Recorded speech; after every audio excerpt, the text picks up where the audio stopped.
Permission to. So for this session, or for the remaining time that we have today, we will discuss RA 7719. So RA 7719 class is also known as your blood bank law, no? So in layman's term, no, we call this the blood bank law, but the act or the title of this act is actually National Blood Services Act of 1994. Okay. Again, this is your National Blood Services Act of 1994. Okay, so this law will talk about rules, regulations, okay, noted by Jamie. Rules, regulations of blood banks, okay, and their operation, no, here in the Philippines. Okay, so syempre we all know that blood banks or blood bank, no, is a section in the laboratory that performs donor collection, no. It also prepares the blood that has been donated for component processing. No, when we say component processing, that is the processing of the blood product or yung blood bag into different blood product. No? Meron tayong tinatawag na whole blood, meron po tayong tinatawag na packed RBC, platelet concentrate, tsaka meron din tayong tinatawag na fresh frozen concentrate. No? So, aside from the donor activities, no, or donation activities, no, the blood bank is also responsible in performing lab procedures such as your blood typing, cross-matching, transfusion investigation, no, or transfusion reaction investigation, no, kapag meron pong transfusion reaction na nangyari sa pasyente. Of course, that is the role of the blood bank is to also find an answer, no, bakit nag-react yung pasyente, no, given that syempre before we dispense or before we issue a blood product, no, syempre chine-check na natin for compatibility testing yun. And syempre other blood testing procedures such as antibody screening, antibody identification, no. So anything that is part, no, of the pre-transfusion and post-transfusion services, kasama yon sa blood bank. Pero yung transfusion class, no, hindi po yung ginagawa sa blood bank. Ang ating transfusion ay ginagawa syempre sa bedside. So as medtechs, we do not perform the transfusion. No, ang nurses po at ang doctors po ang nag-perform ng transfusion na activity. Pero yung preparation of the blood for transfusion, yun po yung ginagawa natin. Kaya nga po sinabi ko na pre-transfusion at post-transfusion, no? Post-transfusion kasi kapag merong transfusion reaction. Okay?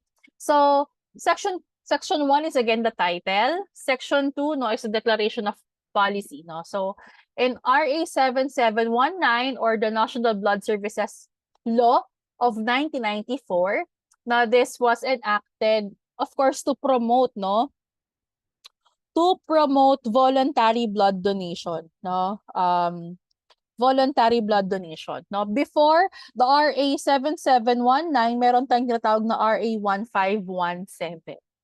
Okay, so isama ko na, sige, announce ko na. So in your group assignment, so group assignment na lang po, so state, no, what are the differences, no.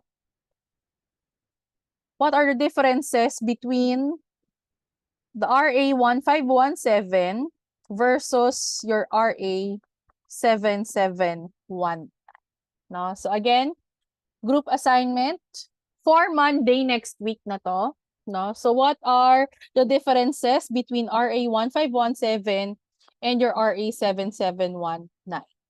Okay, so that printed na lang po. Printed. No need for kasi group naman. Group assignment na to. Okay? Ayun. So going back, so the RA 7719 promotes the voluntary blood donation, no? And through this law, no, this law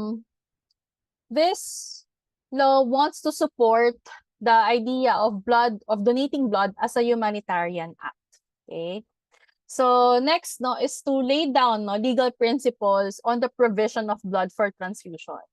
No, so provision of blood for transfusion is actually a medical service, no, and it is not a sale or a commodity, no, or sale of a commodity. Hindi siya basically no yung pagpo-provide ng blood for transfusion ay hindi dapat siya business, no. So it's a professional medical service, no. So syempre through this law, this also promotes the availability of safe, affordable, adequate, and equitable no supply of blood and blood products. Okay? And then inform the public of the need to voluntarily donate blood. No? Kasi yun nga po, no? Previous years, meron tayong tinatawag na commercial sale of blood. No? So, through this law, gusto po natin tanggalin yung idea that blood products is being sold, no? Parang kumbaga, it is a profit, means to gain profit, no? Na mga blood banks, no? So, tinatanggal po nito yung idea of, again, blood product as a profitable medical product, no? Parang ganun siya. Okay. So, okay. SARA 7719 also wants to teach the benefits and the rationale, no? Why do we need to voluntarily donate blood? Any idea, class? Bakit nga ba natin, or ano bang benefits of blood donation? May idea ba kayo? Who among you here already donated blood? Or who have undergone, kunyari, seminars about blood donation? Yes, Fritz. So what are the tag dito? Benefits of donating blood? Kapag nangailangan ka po ng blood, meron kang kapag kunwari na-aksidente ka, kailangan mo ng dugo, meron magsusupply sa'yo. So yes, no, if you are, hindi naman always, na pero kung for example, talagang parang consistent donor ka na talaga ng isang facility, parang kumbaga, you are given the highest prioritization. You know, when it comes to the allocation of blood, mas priority ka kasi ikaw ay isang blood donor, no, sa facility na yon, no? So aside from that,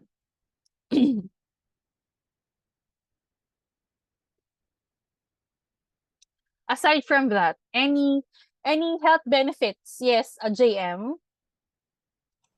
Ma'am, di ba po in some religions po, like yung Jehovah's Witness po, bawal po sila mag-donate ng blood po. So parang if you can donate your own blood po, it can be processed po or parang frozen po siya. So if you ever needed blood, you can get one po. Tapos you can use your own blood na parang na-preserve po. Therefore not needing to get blood from others po. So parang Okay. within bounds po siya ng religion pa rin po. Okay. So yes, if ever you might need so meron kasing, 'di ba, yun nga pinag-usapan natin kanina sa Jehovah Witnesses, sa CPH, 'di ba, pinag-usapan natin na hindi sila pwede basta-basta transfusion ng dugo. So we have what we call autologous no blood donation. When we say autologous, auto, 'di ba? The prefix auto means self, no? So you are donating blood for your own use, pwede rin naman yun, no? Pero yun nga po, syempre, pag autologous kasi, here in the Philippines, okay, I have not yet encountered a facility that freezes blood, no? As in the RBC, no? Kasi freezing of blood is one of the ways not to rejuvenate them. Meron lang kasi siyang specific na shelf life, no, yung ating mga dugo. So kung alam natin na kakailanganin natin, at like for example, yun nga, Jehovah's Witnesses tayo, no, one of the things na pwedeng consider is yun nga po, autologous blood donation. Pero in emergency cases, hindi talaga siya applicable dito sa Philippines, no, kasi we don't have that bank, no, na kayang mag-preserve ng blood ng ganong katagal. Wala pa tayong ganong technology. Pero sa ibang bansa, yes, meron.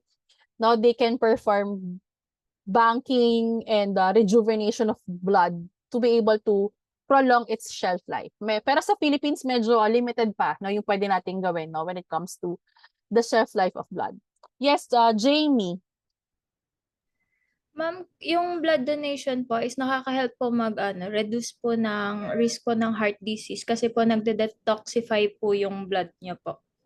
Okay, so actually you are allowing your body to naturally of course our body has a natural way, 'di ba? We have the culling, the pitting, 'di ba, sa histo class natin.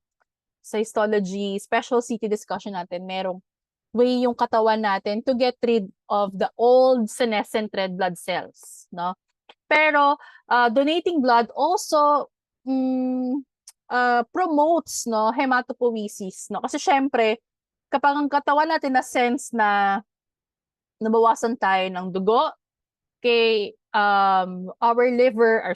our kidney would produce hormones like your erythropoietin para mag-initiate ng blood production. So parang mas, lalo na sa lalaki class, no? Sa lalaki kasi, di ba? Wala naman silang menstruation, wala silang means to get to, para magkaroon ng replenishment. Although, yes, may culling and pitting, pero yung replenishment talaga monthly, wala, no? So, kaya mas in-encourage, no, sa mga blood banks, mas in-encourage yung mga lalaki na mag-donate. What else?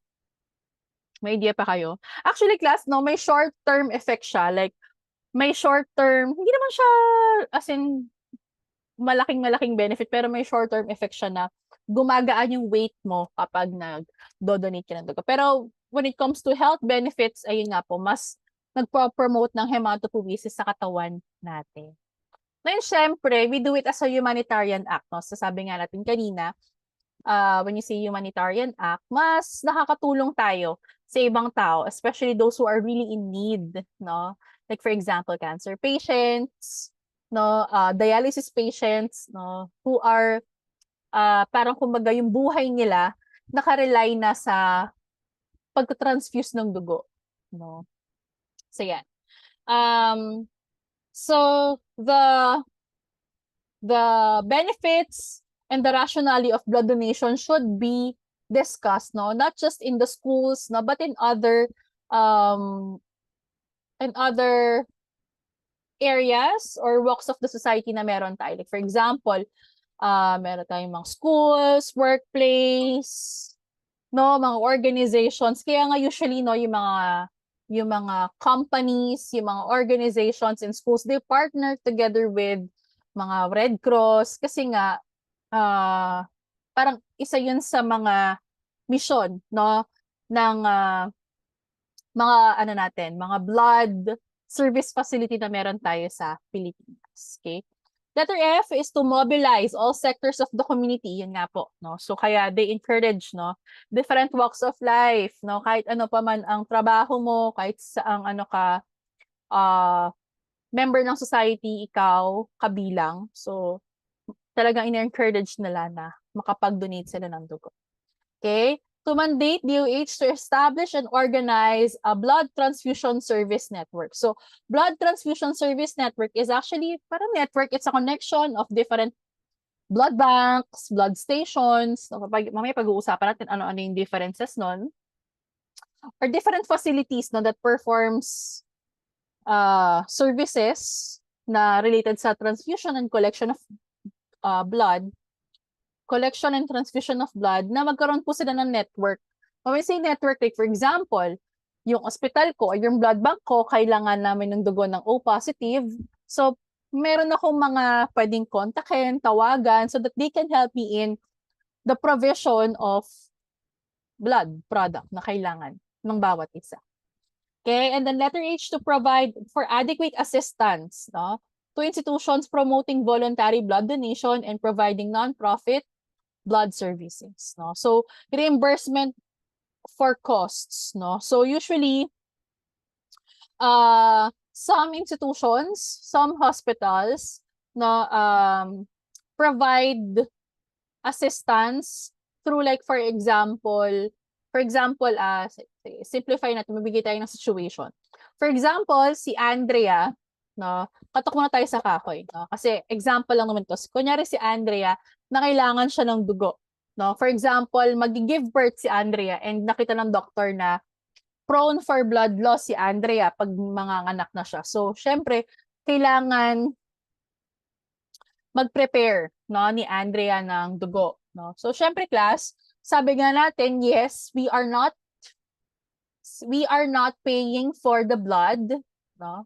We are not paying for the blood as a medical product, but we are paying for the service to prepare that blood product. So, syempre, meron pa ring babayaran si Andrea for that product, no? Like, for example, sinalinan siya ng 2 dugo, magbabayad siya ng testing, ng processing, ng cross-match, nung 2 dugo na yon.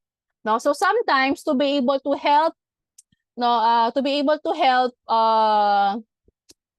patients, no, who cannot really pay, no, for those blood products, ang ginagawa po is in replace doon sa gastos ng blood bank para i-test, para i-cross-match, para i-process yung blood na sinalin kay Andrea, magbibigay na lang si Andrea ng parang replacement donors, no, in replace doon sa 2. Para hindi na babayaran ni Andrea yung service ng cross-matching, testing, at processing. Okay? So, yan. Wait lang po.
Hello po. Ayan. So going back, ayan. Ano lang pinag-uusapan natin? Ayan. So, ito po, yung payment for, may ganun pong system na ino-offer yung ibang blood banks so that it can help, no, for those patients, no, parang yun na yung kapalit, no, nung costs na inilaan for testing, processing, and also cross-matching. Okay, so yeah, again, this is to require all blood collection units, no, to operate on a non-profit basis. Again, walang commercial, okay, or walang profitable, na wala dapat profit, no, hindi dapat siya profitable, okay, nang naman. And then standards, no, standards for the operation of blood service facilities, no, here in the country. And then to ensure safety lang, no, ng ating mga blood products. And then syempre, to control the spread, no, of transmissible diseases, no? Like for example, di ba kanina we have mentioned the TTINRL, transfusion transmissible infections, National Reference Laboratory. So again, they are the ones that perform confirmatory testing if ever man yung blood product po talaga ay mag-positive to any transmissible disease. So, for the definitions, okay, let's go to this term. So, first is a blood or a blood product. So, blood or a blood product refers to a human blood, processed or unprocessed, okay? So, when we say unprocessed, syempre, after fresh collection, that's going to be your whole blood, okay? The whole blood is the unprocessed blood, okay? When we say processed blood, we do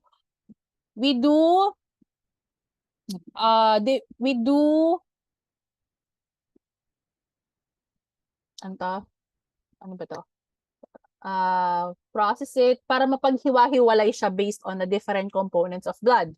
No, meron tayong packed RBC, PRBC, packed RBC, di ba ang tawag sa mga na-centrifuge na whole blood ay packed red cell, no? PRBC or PRC, no? We also have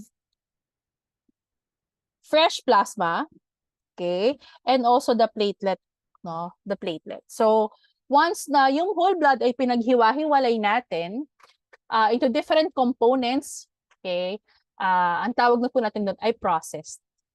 Okay? We also have what we call products or derivatives. Like for example, sa fresh frozen plasma, we can be able to obtain a cryoprecipitate.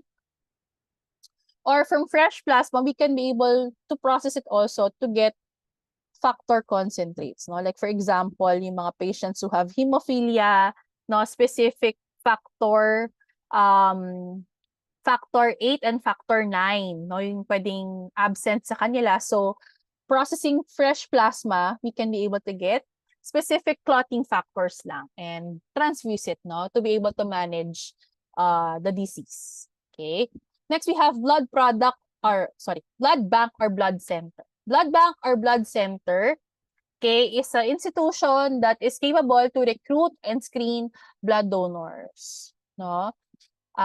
So pag nakapag-donate na, syempre i-collect yun, ipa-process at i-store, tapos i-issue yung blood for transfusion. So basically, they perform the issuance of blood for transfusion. So mamaya pag-uusapan na lang natin ano-ano yung mga differences ng different blood service facilities. So siguro isi-skip muna natin yung mga blood service facilities.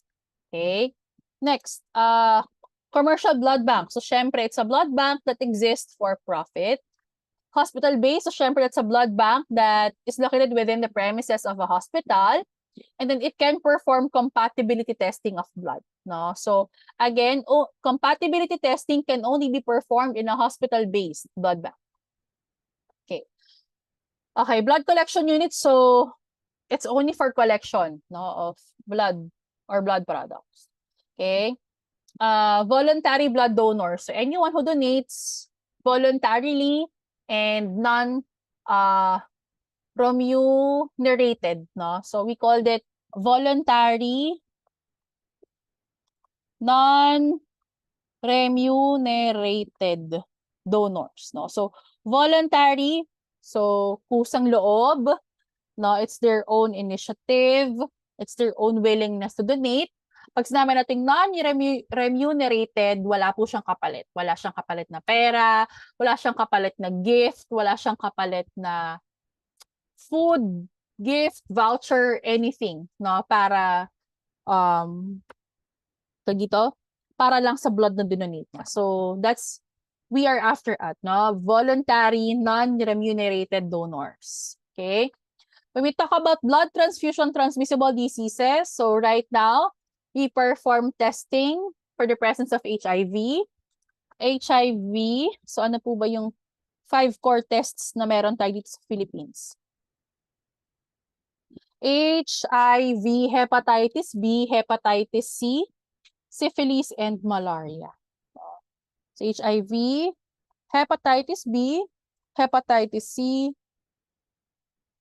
syphilis, and malaria. No, ito po yung basic 5 na tinetest, no, sa ating donor blood, no, o donated blood, no. Pero some would also include, some hospitals or some blood banks would also include cytomegalovirus, no. Again, that's your cytomegalovirus. Okay? So, yeah. Okay. Next. So, of course, given ng Secretary of Health. Okay, walking blood donor. Okay? A walking blood donor, no, is an individual that permits na isama yung name niya in the list of the donors that can be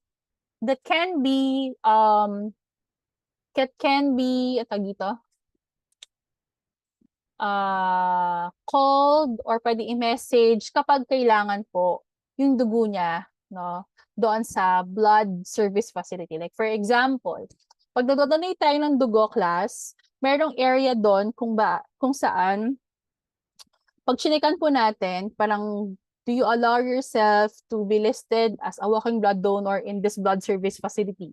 Meaning, they will save your contact details, no?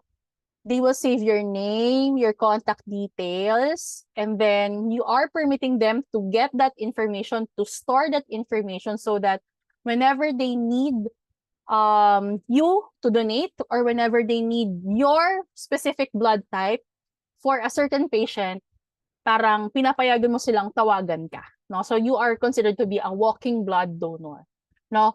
Very common to na ino-offer namin ng mga blood bankers sa mga individuals na una, RH negative, no? Very, very rare yan. So, in-encourage namin talaga sila na maging walking blood donor kasi nga po, no, rare ang RH negative sa Pilipinas.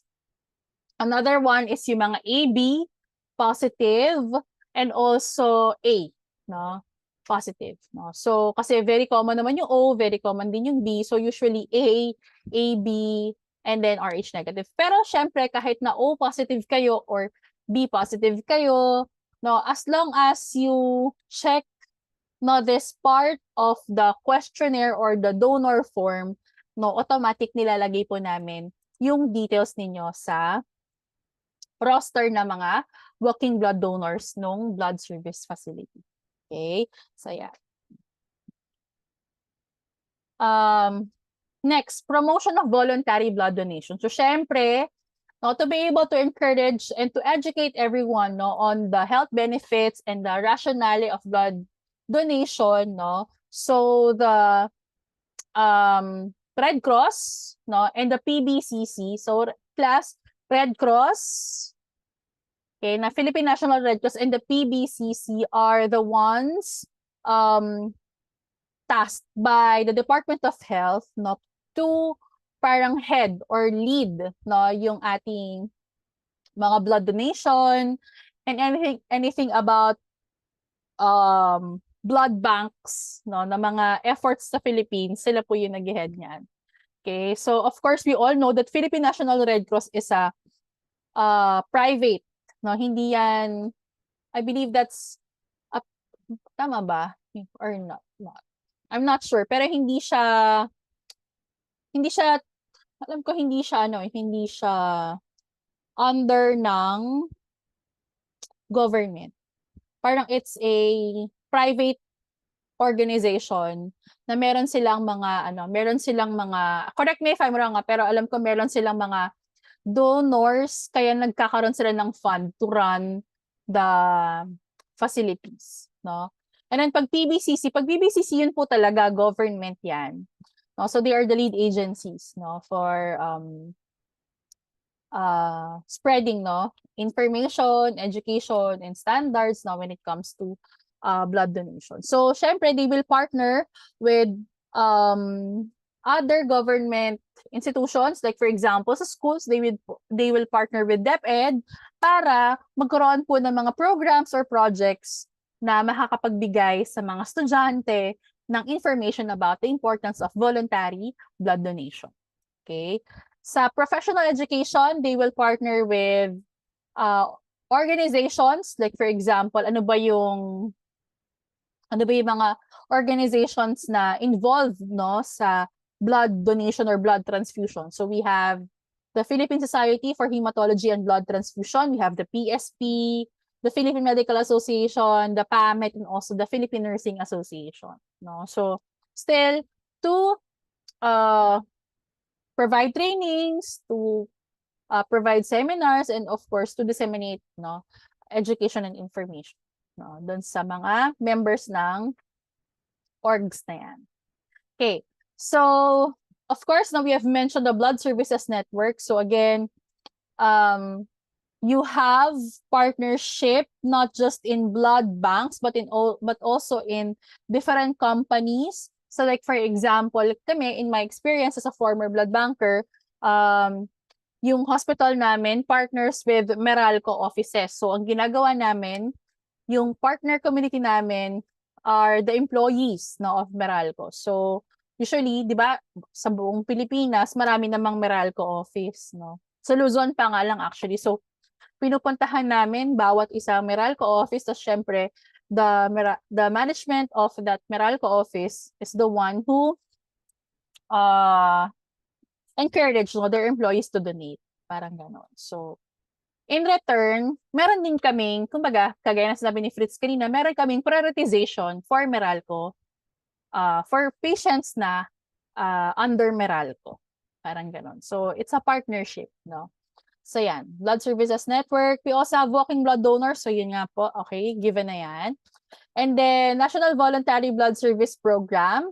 So, National Blood, or NVBSP, no, in short, no, is actually the effort of the government to create fund, no, to promote voluntary blood donation, or para tuloy-tuloy po yung voluntary blood donation. Kasi syempre, it needs fund to be able to get, like for example, yung blood bag, yung pondo para meron tayong pang-test, may pondo tayo para meron tayong mga reagents, pondo para may pang-sweldo sa mga medtechs, no? So dahil nga po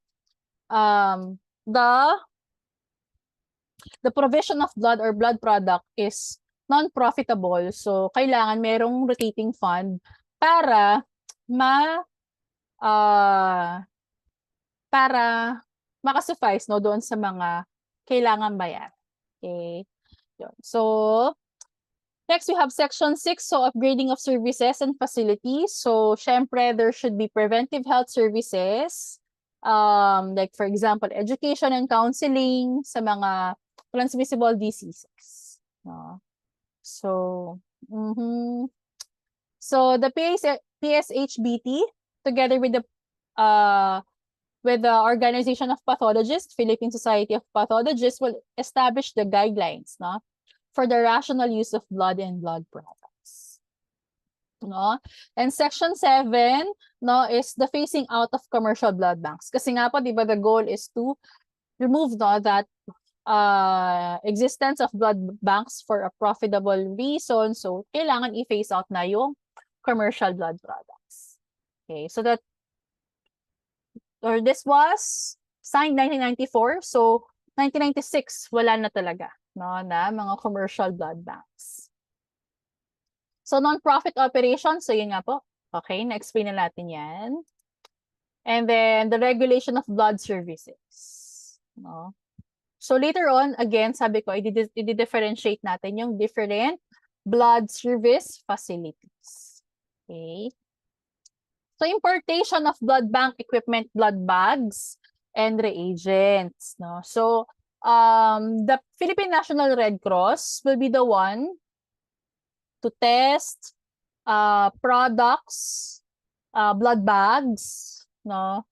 And any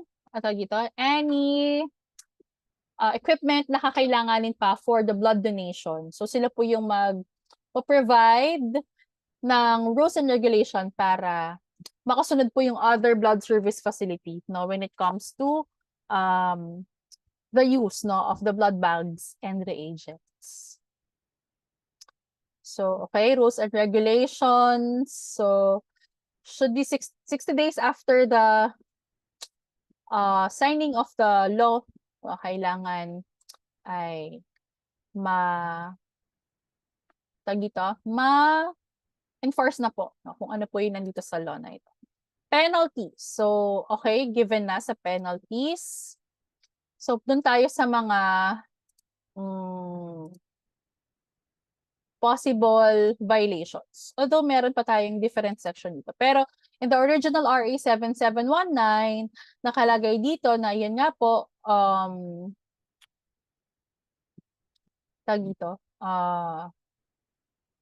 kapag walang license to operate, so they are already, or that is already a ground for violation. No? So may different LTO, no, ang blood bank sa clinical laboratory. Okay? So the head of the blood bank and the necessary trained personnel is also responsible for the dispensing, transfusing, and the disposal, no, of the blood. No? So all contaminated blood products should be disposed. No? So actually, kina-quarantine yan, tapos dinidispose, no, eventually. So kapag hindi po proper yung disposal, or kunyari nakapag-transfuse tayo or nakapag-dispense, or nakapag-issue, no, at nakapag-transfuse ng isang blood product na proven to be contaminated at kumbaga, for example, dahil sa negligence na issue yon, so pwede pong ang responsible for that would be the head of the blood bank and also the personnel or the RN. Okay, so yan. So that is actually the RA 7719. Pero syempre, we will talk about the rules and regulation. No? So the rules and regulation is stated at Administrative Order number 0008 series of 2008. So medyo matagal na rin to, class, no? Pero as per checking, ito pa rin po yung existing na AO natin for blood banks. Okay. So same idea, this is the AO for that will serve as the guideline for the operation of the blood banks. Also yung mga standards, minimum requirements ng ating mga blood service facilities here in the Philippines. So again, you can download the original document online, and I will really, really appreciate if you will use that, no? Kasi yun lang din naman yung content nito, no? Screenshot lang naman. So, okay. So, sige. Okay, let me highlight some terms na lang, no? We have the BSF. BSF, no, is the general term for all facilities that performs transfusion, pre-transfusion, and then transfusion activities and post-transfusion activities. So, meron tayong iba't ibang klaseng types of BSF, class. No? Meron tayong BSF na tinatawag na blood station. Meron tayong blood collection unit, hospital blood bank, at blood center. So, sige, puntahan na po natin yung differences nila. Okay, so ang blood banks, pwede natin sila i-differentiate based on their service capability, kagaya din ng clinical laboratory. Again, blood service facilities is the collective term for the blood station, blood collection unit, at blood bank at blood center. No? So, iba-iba ang services na pwede pong i-offer ng bawat BSF. No? So, umpisahan po muna natin sa blood station. Okay? Blood station of course, promotes education, no? Promotion of donation. Okay, and they provide whole blood and packed RBC. Okay? So take note of that ha. Ang ina-offer lang na blood station na blood product ay whole blood at yung packed RBC. Okay? So syempre, since yun po yung ina-offer nila, na ipoprovide nilang blood product, yun lang din yung nasa store nila, yun lang din po yung nai-issue nila at nadi-distribute nilang blood product. Again, that's only going to be whole blood and packed RBC. Okay?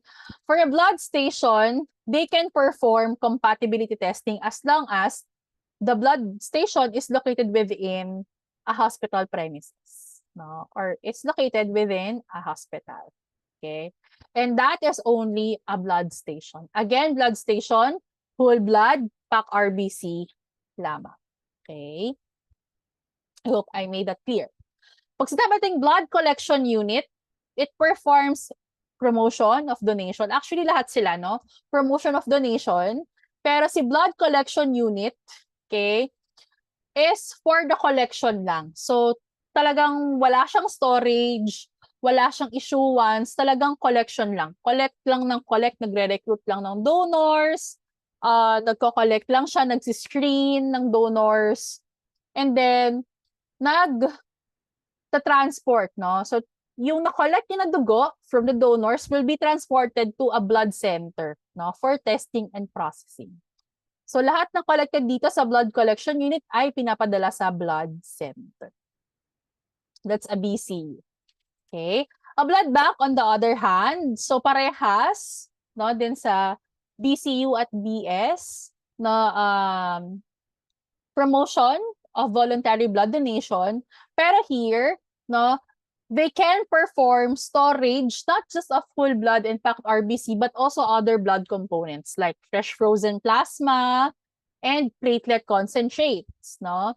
Or cryoprecipitate, no? Pwede rin sila mag-process, no, ng blood components. Kaya nakalagay po dyan, blood components is checked. Okay? Aside from that, blood bank can perform compatibility testing as long as nasa hospital-based facility sila. Okay? And then, okay, they can perform recruitment and collection. Pero class, ang recruitment and collection of blood from the donors is only applicable for blood banks na located sa mga level 3 at level 4 na hospitals. No? So level 3 at level 4 na hospitals. So they can collect from qualified donors and then perform direct CUMS tests. They can perform red cell antibody screening, investigation of transfusion, and also testing, no, of units for transfusion transmissible infections, no? So, and then meron ding post-transfusion surveillance. Now, when we say post-transfusion surveillance, so after transfusion, i-monitor nila kung ano na po nangyari dun sa patient, naubos ba yung buong blood product, no? So, kailangan kasi i-monitor po nila yon, no? That's the surveillance that they need to perform after the transfusion. Okay? So, yan. Okay. So actually among the three, the blood service facility that has the most services that can offer would be the blood bank. Kasi blood banks are usually located within the hospital premises. So mas marami silang pwedeng i-offer na service. No? So yan. Blood bank, ang tawag sa mga hospital-based. No? Na kayang mag-process, nagko-cross-match, at yung processing nila ay hindi lang hanggang packed RBC. Pwede kang may fresh frozen plasma, meron kang platelet concentrate, minsan may mga apheresis pa, so blood bank yon. Okay? Pero class, ang Red Cross is considered to be a blood center. No? Red Cross is a blood center. No? So,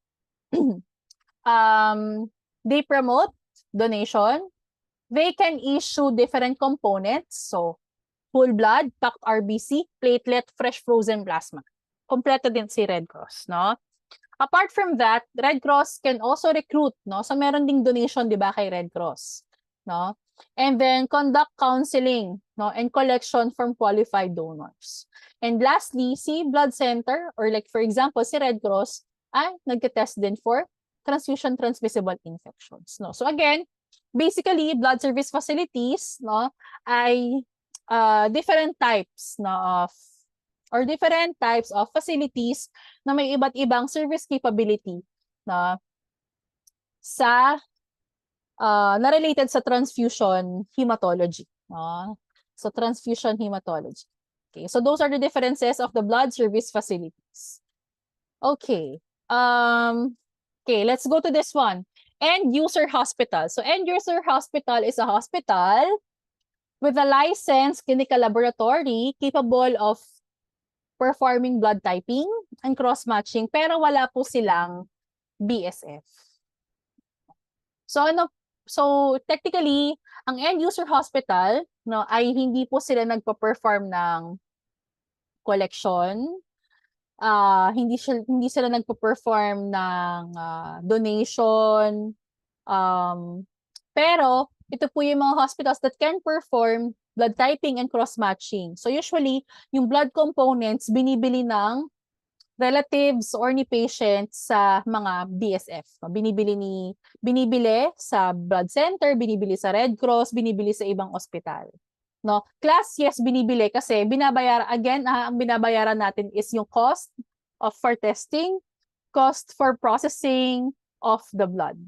And syempre, yung mga medtech na nagtatrabaho doon, no, kailangan meron silang mapagkunan syempre, no, nung pagsuswelduhan ng mga medtech na yun. Okay? Next, end user non-hospital health facility, no? So, this is a non-hospital facility. So, basically hindi siya hospital. Tapos, wala din siyang clinical laboratory, pero ang ginagawa lang niya ay transfusion of blood. Okay? So, nagtatransfuse sila ng dugo. So, ang end-user hospitals can perform blood typing, cross-matching, tsaka transfusion sa pasyente. Pero end-user, kukuhanin na lang nila or i-deliver na lang sa kanila yung dugo, cross-matched na, ita-transfuse na lang. No? Kasi hindi sila pwede mag-blood type, hindi sila pwede mag-cross-match. Ready for transfusion na yung dugo. So usually, ito pong mga end-user non-hospital health facility ay yung mga lying-in, birthing clinics, and usually mga dialysis centers. Yan. So mapapansin niyo pag nag-work na kayo sa hospital, meron pong mga patients na outpatient pero nagkapa-cross-match kasi nga paggagamitin for dialysis. Yan. So, ang blood bank class, meron din po kaming ECWAS or meron din po tayong ECWAS sa blood bank. Now, again, the license to operate sa blood bank is different pa sa license to operate as a clinical laboratory. So, you have to apply and renew it different pa sa clinical laboratory. Okay. So, yan. Okay, general guidelines. So,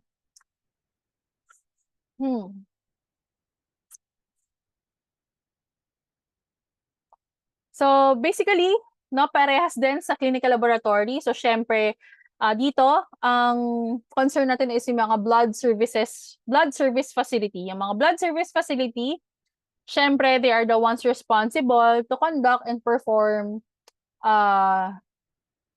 or to create blood service network together with other BCU and blood stations. No? So, mga blood centers natin yan. So,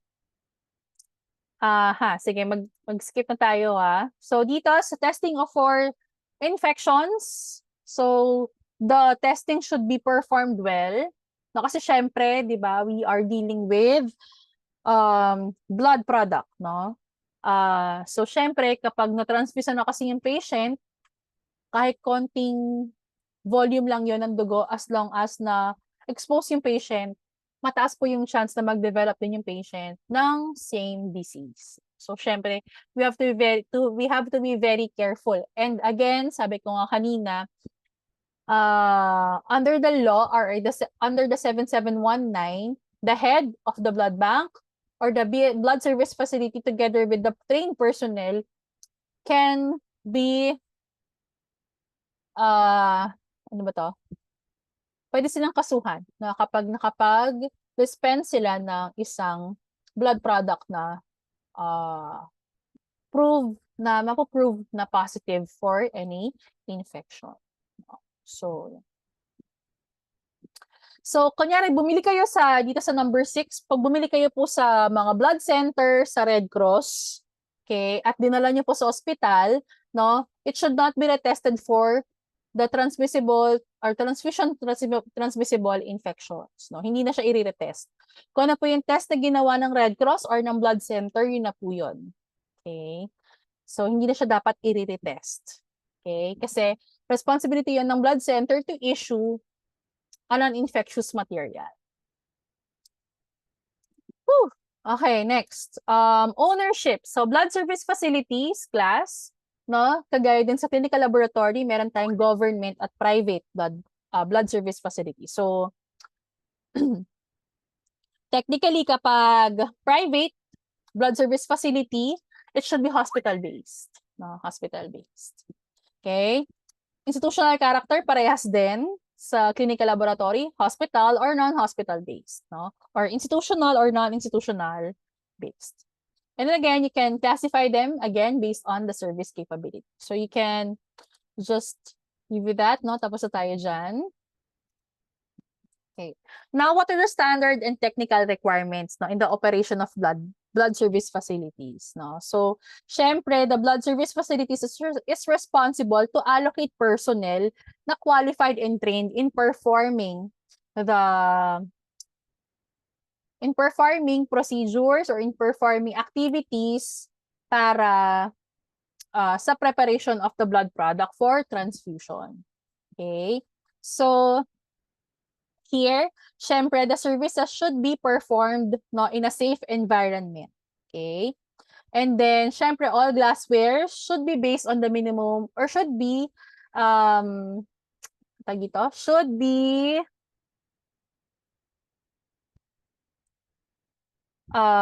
nagmamatch or kumbaga, at least it meets, no, the criteria dun sa minimum requirement, no, ng ating mga glasswares. Okay? And then, ang ating mga blood service facilities will also have their own quality assurance program. So actually, class, no, sa blood bank, okay, ako kasi nag-work ako sa blood bank, pero in general, sa mga blood service facilities, we perform IQAP also. For example, we perform QC ng mga blood typing sera natin. We also perform monitoring of refrigerators, freezers, mga storage equipments natin para sa different blood products. So, minomonitor natin yung temperature nun because the monitoring of temperature ng ref, ng freezer, at ng iba pang storage equipment will make sure na yung viability ng dugo natin or yung viability ng blood product is preserved, no? And syempre, walang means for contamination. Kasi class, pag yung blood product, for example, ay dapat nakastore sa 2 to 8 degrees Celsius na temperature. Kapag yung ref mo ay pumalo ng 10 degrees Celsius, prone na yun for contamination. Okay? So, pwede na pong mag-grow yung microorganisms. Okay? So, yan. Kaya po kailangan meron tayong sarili nating quality assurance program. And syempre, magpa-participate po yung blood service facility sa EQUAS. So, LTO or ATO, no? Okay, I forgot pala to mention this one, no? ATO is actually the authority to operate, no? Difference. Authority to operate is given only to BCU and blood station, no? Pero pag LTO, that would be blood bank and blood center. Okay, tandaan yan, ha? Authority to operate is for BCU and BS. But LTO is for blood bank and blood center. Ayan. So, blood bank or blood center. So, okay. So, balik tayo dito.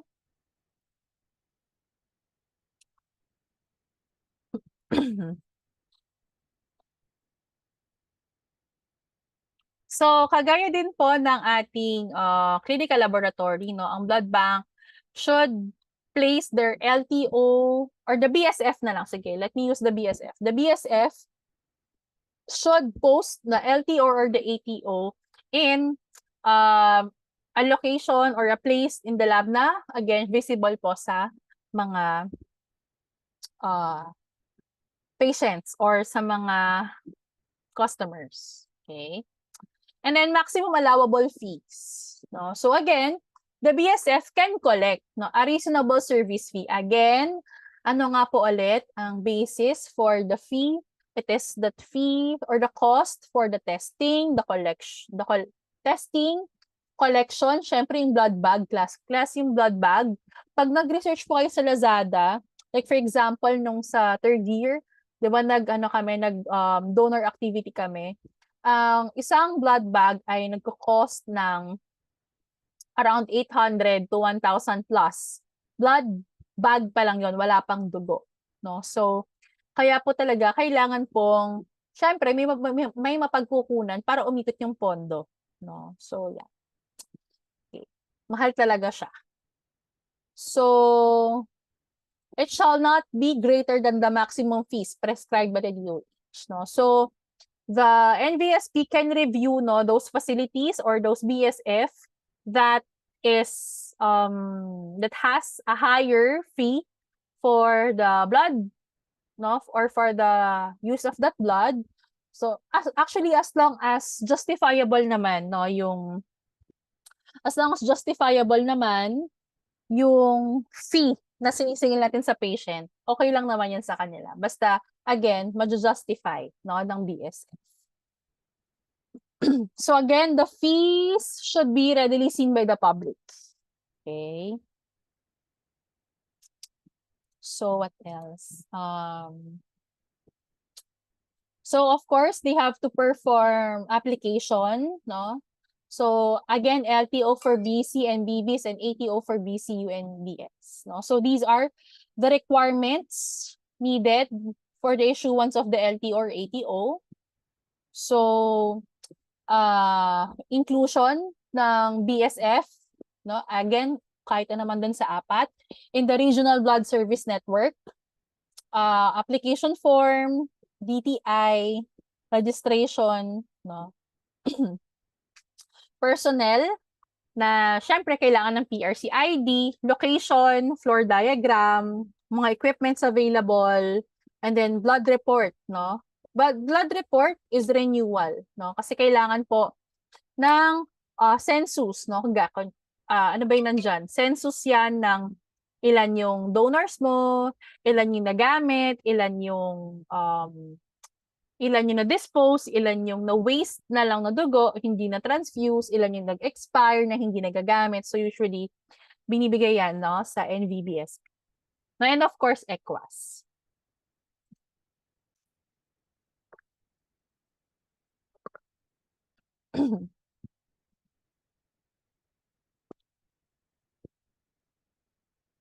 So, syempre, it is the responsibility of the CHD, to check the documents, if it really complies, and if it is really authentic documents, and if complete yun.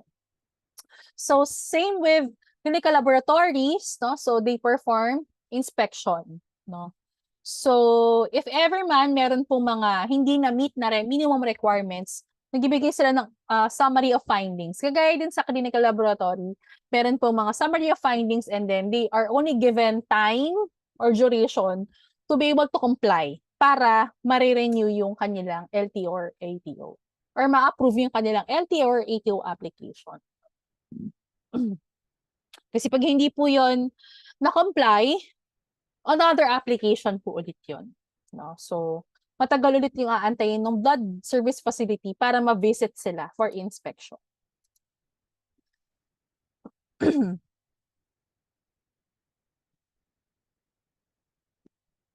So, okay. Sige natin. Doon na lang muna tayo sa important. Okay. So, for LTO or ATO, it should be renewed every 3 years pala. Hindi pala siya annual. Ang annual is for hospital BSF, no? So, LTO or ATO should be renewed every 3 years, pero all hospital-based. Kasi ako natatandaan ko, annual nagpaparenew kasi nga po, hospital-based yung blood bank na. So, annually, kasi kasama na siya sa one-stop shop licensure. No, when you say one-stop shop licensure, parang ano siya, program siya ni DOH, HFSRB na isahang rin yun na lang lahat ng department. Like for example, clinical lab, drug testing, blood bank, pharmacy, lahat ng areas in the hospital na kailangan i-renew every year, kasama na yon sa one-stop shop licensure. So those that are not part of, or those that are non-hospital-based BSF, every 3 years po yung renewal ng LTO or ng ATO po nila. So again, renewal, no? Renewal will be given as long as na-comply po yung standards and the technical requirements. Okay. Yeah. So again, for hospital-based, 1 year. Pag mga non-hospital-based, every 3 years. Okay, so they have to monitor. They can conduct on-site visit. Again, surprise visits can be performed. So parehas din sa clinical laboratory. Just to monitor, no? And to check records or documents kung talagang nagka-comply pa rin ba, no, yung mga BSF. Okay, so now let's go to the violations. Ano po ba yung mga usual violations sa blood bank? Okay, first, no, any false statement sa application. So, syempre, kung dineclare mo na ikaw ay blood station lamang, whole blood lang talaga, tsaka pack RBC yung pwede mong i-issue at i-process. Pero kung, like for example, kailangan na ng platelet concentrate, hindi na yun sakop ng service capability ng blood bank. Or ng blood bank. Kung platelet concentrate ang kailangan, tapos B, blood station, ang LTO or ATO mo, hindi ka pwede issue, no, ng platelet concentrate. Ganun lang naman. Okay. And then, misrepresentation of facts or falsification of documents. So, syempre, given na. Refusal. Ito naman, hindi lang siya ganon, no? Pero even the documents, ayaw mo pahawak yung mga logbooks, no? Yung mga documentations ninyo, ayaw mo ipasilip for inspection, pwede rin siyang maging violation. Okay. Charging of blood service fees above the maximum fee set by the DOH. Pero tapos hindi niya na-justify kung bakit ganon kamahal. Lalo na, alam ng mga patients kasi na you're not paying for the blood, no? Actually, most of the patients talagang sinasabihan namin na, ma'am, sir, you are not paying for the blood, you are just paying for the testing, the processing of the blood, no? So, if ever sobrang mahal, kailangan justifiable yon. Okay? So, collection of blood from paid donors or remunerated donors, no? May kapalit ang pag-donate. Lalo na class, kahit na hindi po involved yung blood bank or yung any BSF, doon po sa payment na ginawa ng relative, as long as na-prove na nagbayad, no, yung relative for that patient, for that donor, no, pwede pong violation yun. Okay? Again, remunerated donor, may kapalit. No, may kapalit na gift, food, ganyan. So, ma'am, bakit po yung iba? Di ba yung iba po nagbibigay ng refreshments, ng muffins, ng yung lemon square, ma'am? Okay lang po ba yun? Actually, class, yung mga ganon, hindi naman siya kinoconsider na remuneration. No? Kasi actually, yung food lang naman nun is, kaya nga po, di ba, usually kapag binibigyan ng food, it has to be taken or eaten within that BSF. Kasi actually, hindi siya pwede ilabas. So, kaya po in-encourage na ubusin doon sa area kung saan sila nag-donate. No, yan. Refusal to participate in ECWAS. So, no, those are the violations na pwedeng maging ground for suspension or revocation, no, ng LT or ng ATO ng any blood service facilities. Okay, so transitory provisions, given na yan. Okay, so pag may mga complaints, no, so pwede na tayo bilang customers, pwede tayo mag-complain. no, na mga blood service facilities. So, if talagang violated or proven na nagkaroon ng violation, okay, syempre, tag dito, it is considered to be a criminal case. May imprisonment, meron pang penalty, no, na payment na kailangan gawin. So, pwede rin naman i-appeal, no, kapag meron pong na kumbaga meron ng decision, pwede naman i-appeal yon, no, yung naging decision ng HSFRB. So, LTR 80 shall be suspended or revoked by the CHD director upon the violation. No? So, again, it can be appealed basta upon the decision, no, or on the date of the decision, kailangan ma-appeal mo siya within the 30-day period. So kapag hindi po kasi na-appeal within the 30-day period, hindi na siya pwede i-appeal. No? So the decision is considered to be final and executory.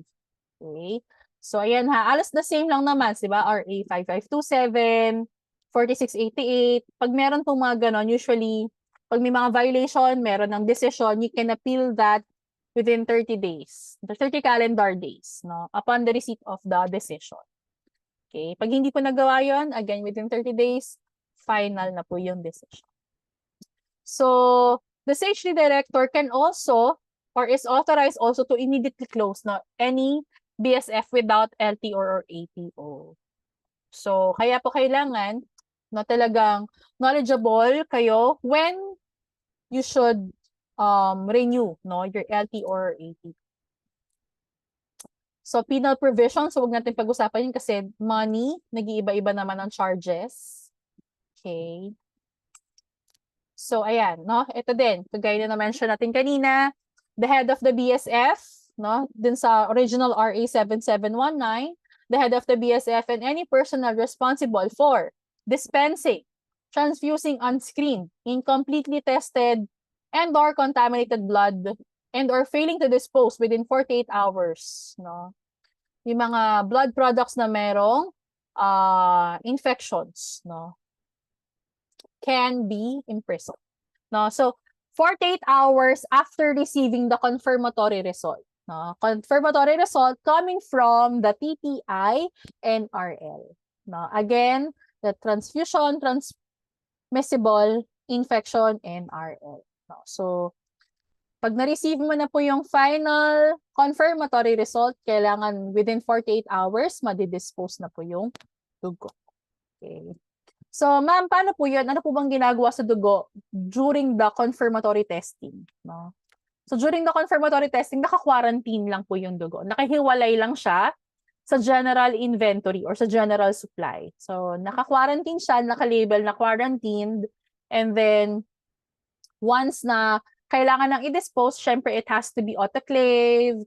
And then, prior to the disposal, different sterilization methods, no, should be performed prior to the actual disposal of the blood. No, so usually yung mga hospital, meron naman silang mga partner, third party na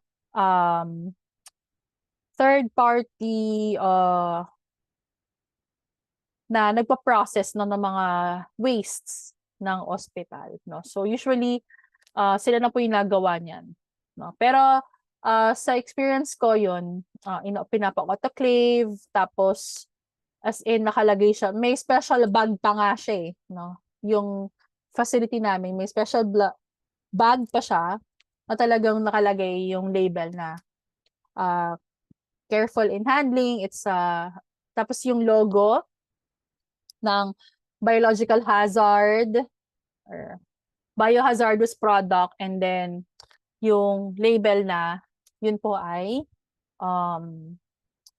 confirmed positive, no, for transmissible infection. So, yun. So, yun lang, no, for RA 7719. Again, we'll just talk about the law, pero yung process of donation, yan, process of donation, syempre, pag-uusapan nyo na yun, no, sa blood bank na po. Okay? So as what I've mentioned, so any question with regards to the RA 7719? Any question po? So, of course, that will be part of your midterm exam on Monday. So, for those who were not with us kanina sa CPH, our exam for CPH and Medtech Laws midterm exam will be next week Monday. Okay.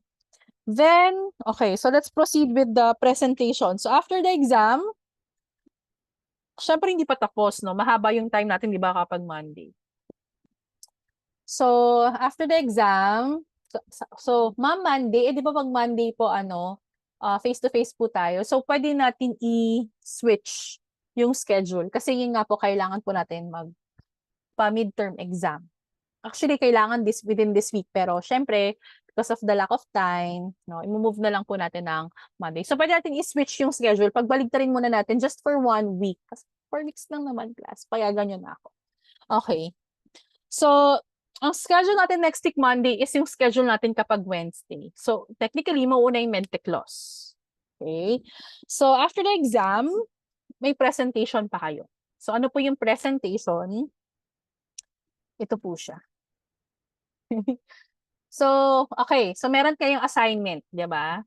Meron kayong assignment about the difference of RA 7719 to RA 1517. So, by group yon. Okay? Same groupings na lang muna for now. Okay? Tapos, ito po yung presentation. So, your presentation is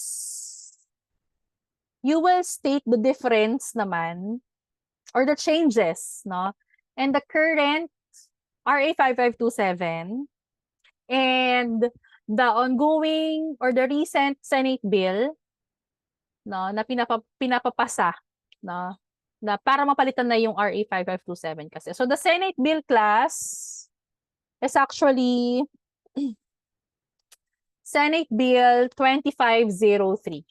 The Senate Bill 2503 is the recent Senate bill na meron tayo, no, about the Medtech Law. So, kailangan yan maipasa. Na ngayon, para lang sa knowledge ng lahat, no, I want you class to present ano ba yung mga changes, no? So, bibigyan ko kayo ng topic per group. So, same group na lang, in-adjust ko na lang based sa topic, no? Depende po sa number of members na meron po. So, for group 1, same grouping sa muna. For group 1, in the Senate Bill 2503, no, ano po yung proposal about persons who should perform phlebotomy. Ano po yung mga requirements or qualifications for persons who should perform phlebotomy. Okay, that's for group 1. Ay, kay Jamie ko lang pala na-send. Sorry. Senate Bill 2503. Ayan, nasa chat box po. Okay, for group 2. Group 2 is about the practice of medical technology, di ba? Then sa section 2 ng RA 5527, the amended version. Okay, again, class, you will study the amended version. Pero syempre, you have to be familiar with the changes. No? Sa amended version of the RA 5527, yung pinag-usapan natin yung practices of medical technology. So, ngayon, differentiate ano ba yung mga added practices, no, dito sa Senate Bill 2503. Proposal pa lang naman, 'di ba? Parang bill pa lang naman siya, so hindi pa siya approved. Pero basically, para familiar kayo, ano ba yung mga pinaglalaban, no? Actually, yung Senate bill kasi, that is with the consultation ng mga ng mga leaders natin sa PAMIT, no? So ano ba yung mga proposal, no, ng ating mga leaders sa professional organization. So again, group 2 is about the practice. Okay? Group 3, no, is career progression, no, or specialization, no. You talk about that, no. Again, group 3 is career progression and specialization. Group 4, tatlo lang sila, di ba? So group 4 will talk about salary and hazard pay, no. Group 5 will talk about the proposed qualifications of the board of medtech, no. And then lastly, group 6, what is TPMPE? No, TPMPE. TPMTE. Again, group 6, what is TPMTE? And what is its difference from your council, no, sa RA 5527. Okay? So yun po, plus yun nga po yung difference ng 1517 to 771. So yun po yung presentation natin on Monday. Hindi naman siya part ng exam class. So just to